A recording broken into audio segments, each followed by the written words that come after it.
รายการต่อไปนี้เป็นรายการทั่วไปสามารถรับชมได้ทุกวัย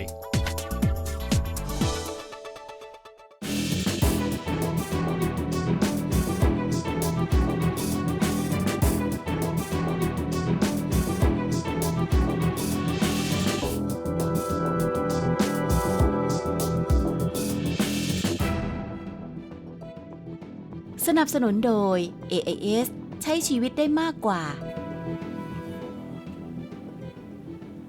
ไทม์ไลน์สุทธิชัยหยุ่นวันนี้ไปดูการเมืองมาเลเซียที่ร้อนรุ่มขึ้นมาครับทันทีที่มีการปะทะเผชิญหน้ากันระหว่างอดีตนายกรัฐมนตรีท่านผู้เฒ่ามหาเดชกับนายกรัฐมนตรีปัจจุบันนาจิบราซักเป็นการต่อว่าต่อขานกันในที่สาธารณะอย่างรุนแรงถึงขั้นที่ว่าต่างคนต่างว่าอีกคนหนึ่งจะต้องหยุดหรือไม่จะต้องออกจากตำแหน่งขณะเดียวกันการเมืองฝ่ายค้านก็มีประเด็นขึ้นมาเพราะว่ามีพันธมิตร3 พรรคที่รวมตัวกันเป็นฝ่ายค้านการเลือกตั้งคราวที่แล้วก็สามารถทำคะแนนได้อย่างน่าประทับใจจนนายกรัฐมนตรีนาจิบราซักนี่หวั่นไหวทีเดียวครับแต่ก็เกิดแตกขึ้นมาและบอกว่าจะไม่รวมตัวกันอีกแล้วฉะนั้นก็จึงมีตัวละครสำคัญที่น่าสนใจในการเมืองบ้านเราที่เป็นเพื่อนบ้านทางใต้คุณเทพชายองไป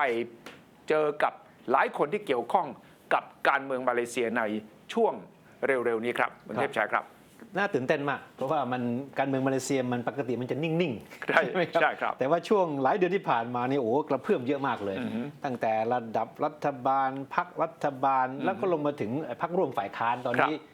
ทั้งสองพรรคทั้งสองฝ่ายนี่ผมว่าพอๆกันแล้ววุ่นวายพอๆกันแล้วตอนนี้ใช่แต่ว่าเราก็วิเคราะห์ไปแล้วนะครับในกรณีระหว่างมหาเดชกับนาจิบราซักซึ่งผมคิดว่าไม่จบง่ายๆจนกระทั่งฝ่ายใดฝ่ายหนึ่งเนี่ยจะโดนหนักกว่านี้และยอมสยบอีกฝ่ายหนึ่งซึ่งผมก็เห็นว่ายากนั่นคือกลุ่มพรรคอัมโนที่ครองอำนาจอยู่แต่ว่าฝ่ายค้านเนี่ยตั้งแต่แกนสำคัญของฝ่ายค้านคืออันวาอิบราฮิมติดคุกข้างหลังเนี่ยคุณเทพชัยก็ไปสัมภาษณ์ภรรยาเขาและลูกสาวเขาพร้อมไหม2 สาวเนี่ยพร้อมไหมที่จะคุมบังเหียนของฝ่ายค้านตอนที่ไปสัมภาษณ์วันอาซีซ่าภรรยาของอันวาเนี่ยก็รู้สึกกลักกระอุ่นใจพอสมควรนะสำหรับผมนะเพราะว่าผมต้องถามเขาเป็นครั้งที่2ว่าคุณรู้สึกไงที่สามีคุณถูกจับติดคุกและคุณต้องเป็นผู้นำฝ่ายค้านเพราะว่าครั้งแรก10 ปีที่แล้วก็ไปถามคำถามเดียวกันเลยกลับมาเที่ยวนี้ก็ต้องถามคำถามแบบเดียวกันนะแต่ว่าเที่ยวนี้ท่าทางของเธอเนี่ยเป็นผู้หญิงแล้วเป็นนักการเมืองที่แกร่งกว่า16 ปีที่แล้วมากเลยเพราะว่าผ่านสงครามผ่านแรงกดดันผ่านทุกอย่างมาจนถึงวันนี้เนี่ยก็ยอมรับว่าเธอเป็นนักการเมืองเต็มตัวแล้วนะครับและคนที่ดูเหมือนว่าบทบาทจะสูงมากขึ้นจากนี้ไปก็คือลูกสาวคนโตใช่ซึ่งเดิมทีเนี่ยก็ไม่แน่ใจว่าเธอพร้อมไหมที่จะมารับบทบาทอย่างนั้นแต่ช่วงหลังนี่เธอก็แกร่งขึ้นเยอะแล้วครับเธอพูดจาน่าฟังแล้วก็พูดจาแบบมีน้ำหนักมากเลยผมเคยสัมภาษณ์เธอเมื่อ15 ปีที่แล้วตอนอายุ20มาเมืองไทยหลังจากที่คุณพ่อถูกจับเข้าคุกใหม่ๆนะครับมาเที่ยวนี้รู้สึกว่าเธอโตขึ้นทางด้านการเมืองมากเลยพูดจามีหลักการแล้วได้รับการยอมรับจากนักการเมืองฝ่ายค้านเยอะมากเลยนะครับอย่าลืมว่าหลังจากที่อันวาถูกจับเข้าคุกเพียงแค่ไม่ถึง1 เดือนเนี่ยแต่เอาแถลงการของคุณพ่อไปอ่านในสภาจำได้ครับอ่านจบปั๊บตำรวจล็อกตัวก็ไปขังในคุก1 คืนเลยนะครับไม่แต่ว่าเธอไม่มีท่าทีสะทกสะท้านเลยนะครับคุณแม่ถึงขั้นบอกแล้วมันก็ดีเหมือนกันนะนี่เป็นการทำ PR แบบฟรีๆเลยไม่ต้องไปจ้างล็อบบี้อิสต์นะลูกสาวชั้นดังขึ้นมาชั่วข้ามคืนเลยนะครับคือพูดง่ายทั้งแม่ทั้งลูกเนี่ยพร้อมจะเข้ามาสวมบทบาทของเป็นผู้นำของฝ่ายค้านอย่างเต็มตัวแล้วผมว่าเราก็ต้องดูครับว่าการแตกแยกของพรรคฝ่ายค้านเนี่ยจะมีผลไหมในวันข้างหน้าแต่อย่างน้อยที่สุดเนี่ยความเห็นของแม่และลูกที่ใกล้ชิดกับอันวาอิบราฮิมที่สุดและเล่นบทการเมืองฝ่ายค้านได้อย่างเต็มตัวแล้ว For me, I find it a bit ironic being back here in Malaysia and asking you again how you will carry on after your husband Anwar has been jailed, which was exactly the same question I asked you 15, 16 years back when he was jailed the first time. So for you, what is the difference between what is happening now and what happened back then? Of course, we all have become older.But for you, what is the biggest difference? Well, I think the situation has changed a lot, mainly for the better, because we never thought that we're going to have to break the BN, the ruling government's hold of two-thirds majority in parliament. And then we got the state governments of Selangor, which is a jewel in the crown because it's a rich state, and also in Penang. So that's a difference. So that means we have made leaps and bounds, even though we did not get the federal government. So now that Anwar has been locked up, the spotlight is on you and on your eldest daughter, Nurul Iza. And are you ready to pick up the mantle again? Of course, I think as in anything, you have to have hope. You have to fight on. The result is may or may not come in my lifetime, but at least I think if you plant a seed, you wait for it to grow. Maybe it does not bear fruit yet, but there will be a time that it will. I believe in that, and I have hope. How much longer do you think that will happen? I do not know. I cannot But see. things today are much more promising than they were, say, 10 years back. Oh yes, definitely. Because if you look at the younger generation that have grown up, during the time of the Reform Marsi 16 years ago, they have now grown. They have actually matured somewhat. Some are younger ones who do not actually know of Anwar when he was a minister or in administration. But there are others who grew during the time of the protest and then grew into the position, and some are now in important positions in government, our government. When last time you went to visit Anwar, how was he? I know he's a fighter, but being locked up again must be something that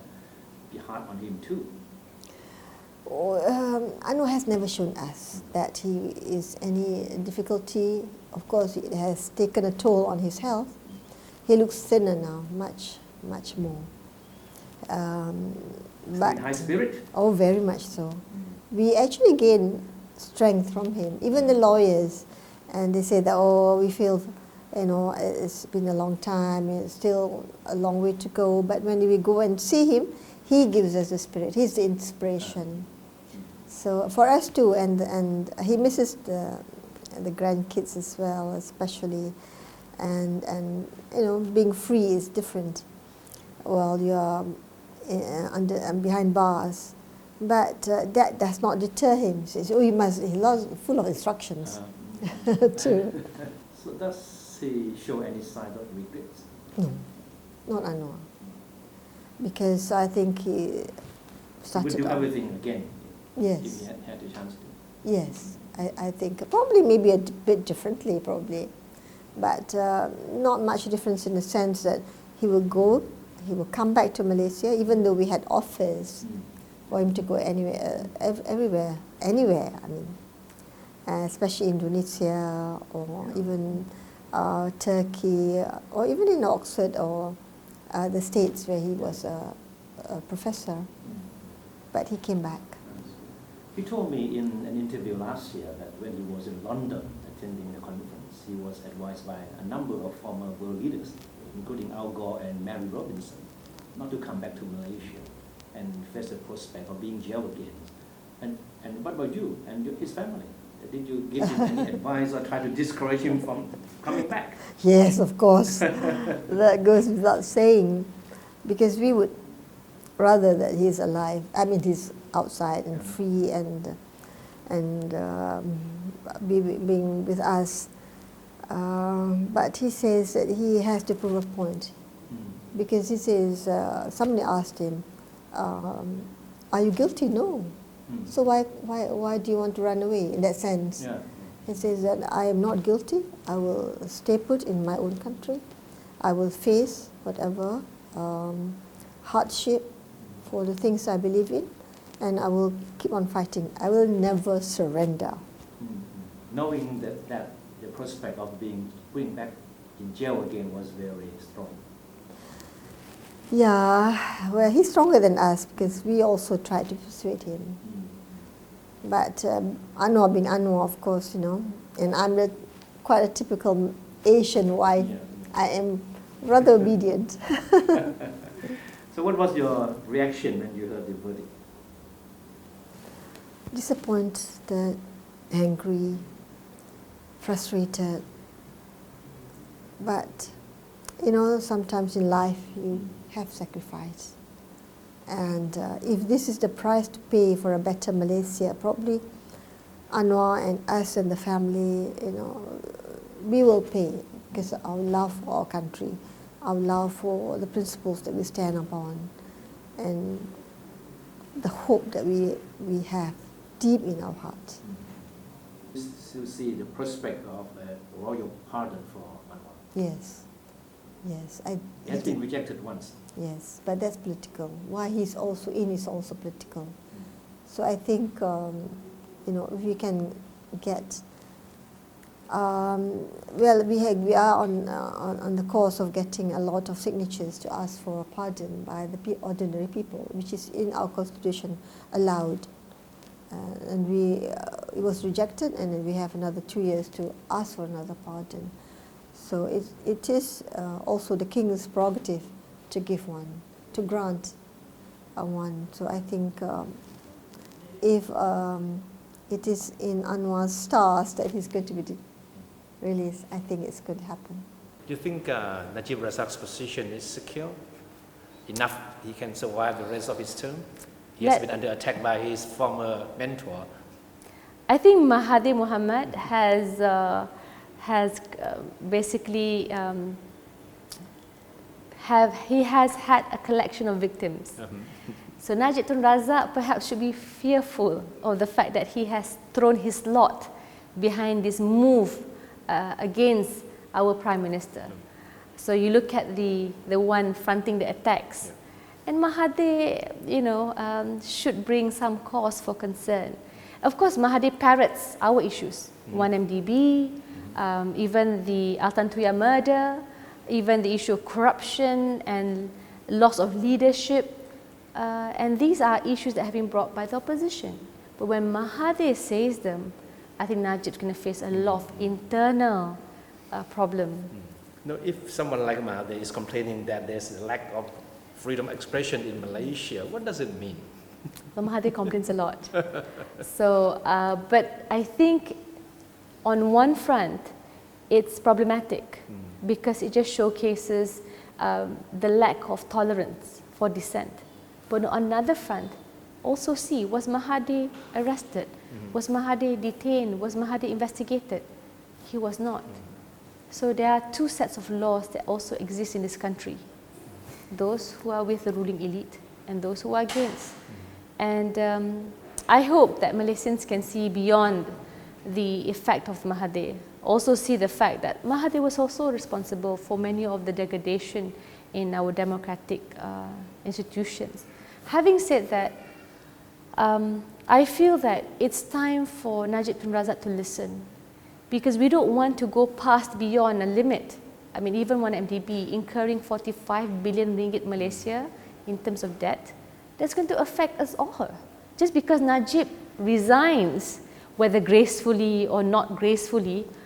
I don't know whether his replacement would be better for the country. And I think this is a fear shared by many people. It's not going to stop there because we need a systemic change. We need a clear-cut political will to support the democratic institutions and democratization of Malaysia. How hopeful are you with the role of the new generation of Malaysians and with the proliferation of social media? Well, I think we've been very lucky because we've had social media as a back-end support to bring up issues, and that is why the amendments to the Sedition Act targets social media users to silence sort of criticism against flawed policies of the people, of the government. But more importantly, I think Malaysia is a young nation. You have, as much as more than 60% below 40. So it's important to understand the future actually is in their hands. They're going to be a determining bloc next elections. And that's why the competition to win over their hearts and minds, not by singing or by rapping with them, honestly, it's really to ensure we introduce policies that will maintain a future that's worth saving for them. I mean, job opportunities, economic stability, educational empowerment. I mean, these are issues that affect young people. And on this counts, Barisan Nasional and the UMNO government is leading us to achieve what Merrill Lynch proposed. By 2030, Malaysia will be young and poor. So for me, for all things considered, we must fight against this blackened future, and the young must understand we need to change, and it's not just going to be the change in terms of the Prime Minister, but it's a new system that embraces diversity and promotes growth and inclusive growth. No, but Najib thinks differently. He still believes that Vision 2020 is achievable. I think it's time that we take a step back from any illusions of grandeur. I'm quite pragmatic in this manner. You have to take into account whether it is the ratings by various agencies, whether it's the other projections by other independent organizations, and also the voices of the rakyat. I mean, I don't think we're just listening to Merrill Lynch alone. No. Malaysians are angry. The GST that was promised to us, the goods and services tax, they claim it will reduce inflation. You're seeing goods and prices rise up more than 30%. I mean, can you imagine at this hour, in this juncture, and at the same time, Najib is busy buying jets. His 6th or 7th jet, So I think it's important to understand it's not about what's good on PowerPoints. I mean, his consultants can do that work. It's really what about is being felt on the ground, and he needs to step on the ground. Okay, thank you very much, and I wish you all Thank you the for best. coming again. Okay, thank you, thank you. Sure. ช่วงหน้า When he was in power, he was not known to be, a friend of press freedom, and definitely he was one of those who would, try to stop the media.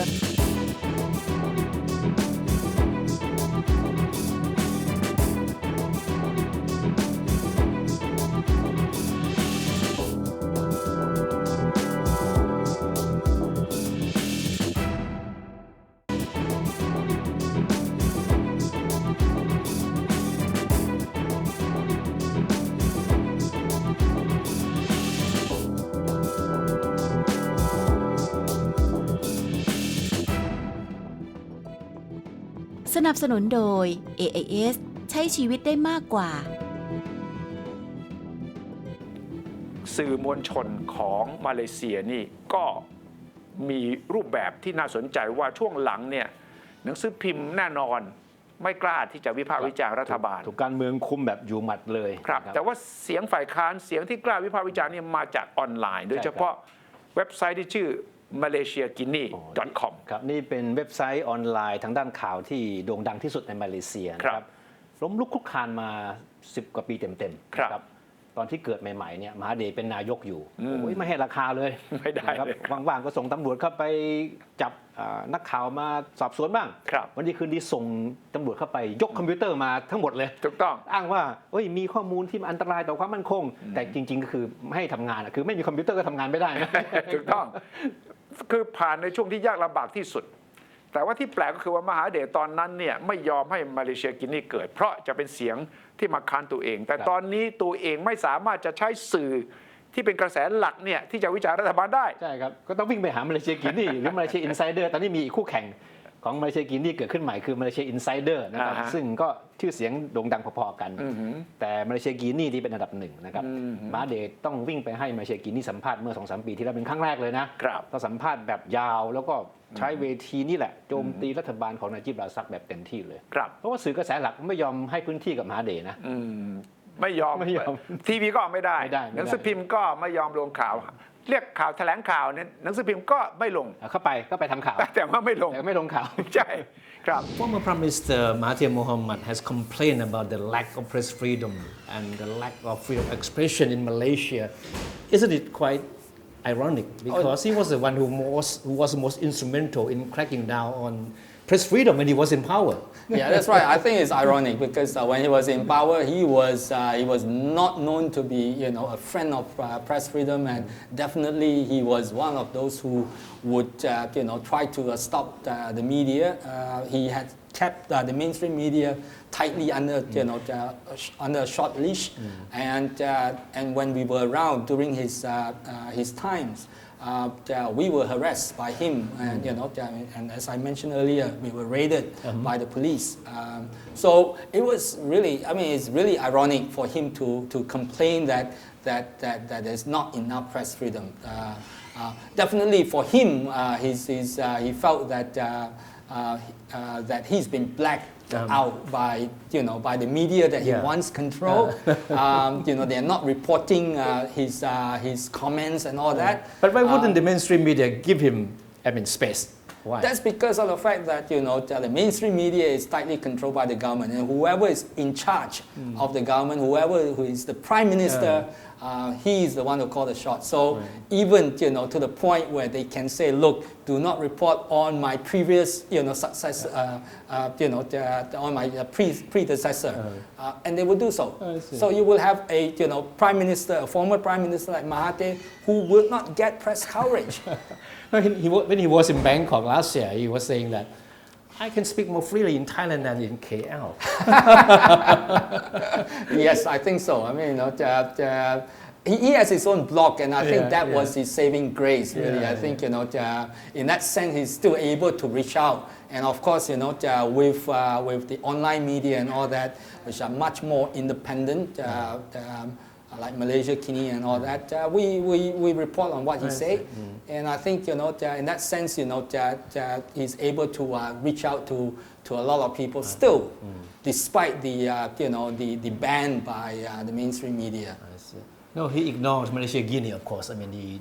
didn't even care whether the website existed or not. But eventually, would he have to come to Malaysia Guinea, to have an independent platform and to say something he wants to say? Yeah, that was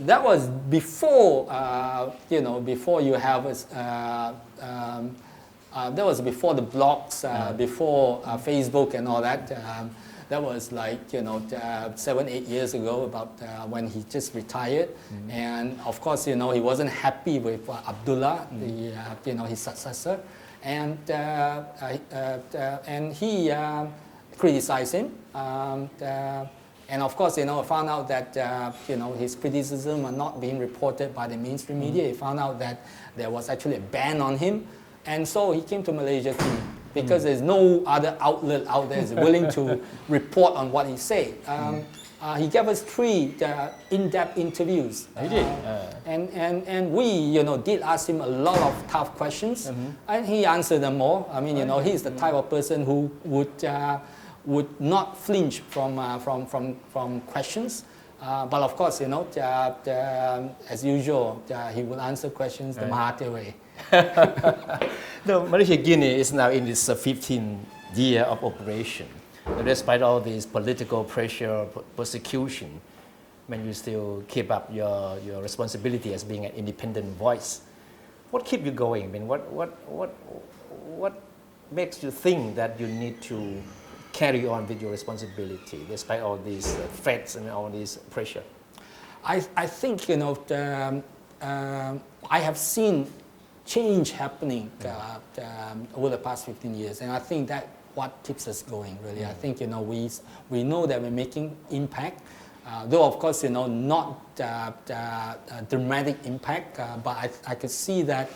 Malaysia is somehow moving forward. Sometimes we take 2 steps back, and it happens like that in other countries as well. But at the end of the day, we are actually making impact. So a lot of Malaysians are more politically aware. They are no longer afraid, unlike the times when Mahathir was in charge. People are willing to speak out. They're willing to express their opinions. And I think what is unusual about the internet is that before that you got mainstream media, the newspapers, TV, radio station, and all that, and they are all mostly either directly or indirectly controlled by the government. They don't report on what other people are saying on the ground, And like, with the internet, we provide them a platform. And I think suddenly a lot of people realize that they are not alone. That, whatever that they feel strongly about is been shared by a lot of other people. And that is very powerful. Now you have grown from a staff of about 10 people 15 years ago to a staff of about 70 people. And now you have a online TV service as well. So you must have done something right. So, but how do you survive financially when all the major corporations, I believe they are not supporting you? Right. I think we are quite fortunate in the sense that right from the beginning, we adopted a subscription model. We started off just like everyone else. We thought that advertising would be able to, provide the income enough to support, an operation like this. It will not, we've discovered that that's not the case. And I think a lot of other media organizations out there are facing the same problem. So we, at one point, we were, about to disappear as well, just like a lot of the internet startups. We decided that, look, we would need to try one last thing, and that is basically asking our readers to subscribe to Malaysia Kini. They pay about $50 a year to access Malaysia Kini, and surprisingly, a lot of them do. And that provide about 50% of our income now. The other 50% is advertising. So I think through that we're able to somehow make a small profit and slowly expand to the point where we now have our own building, and that is a significant achievement. When the social media has become very powerful as a platform for expressing public opinions, do you think in the long run this will be something of a threat to UMNO and to the government in power, which has been trying to sort of shut off, views, criticism that they do not want to listen to? That's right. I think you're right. I think eventually you will not be able to completely shut the communication among the people. I think though of course you are able to control the dissemination of information to a certain extent. In the old days, yes, because of the fact that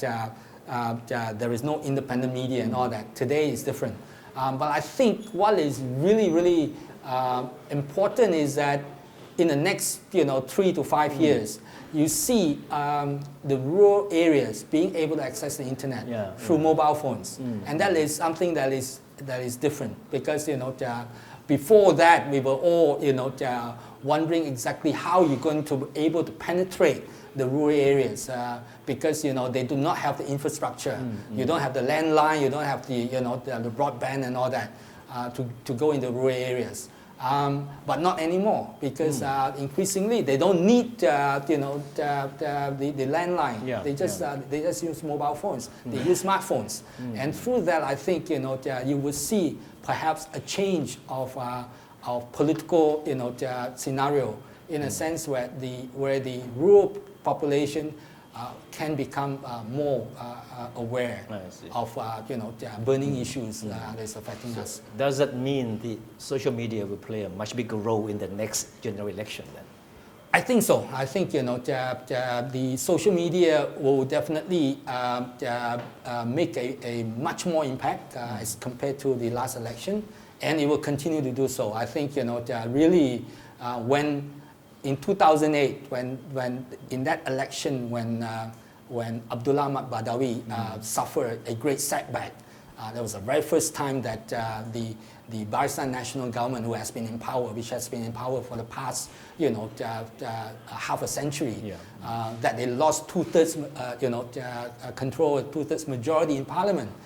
The first thing that Prime Minister then, Abdullah, said was, "We lost the internet war." So up to that, throughout that campaigning in that election,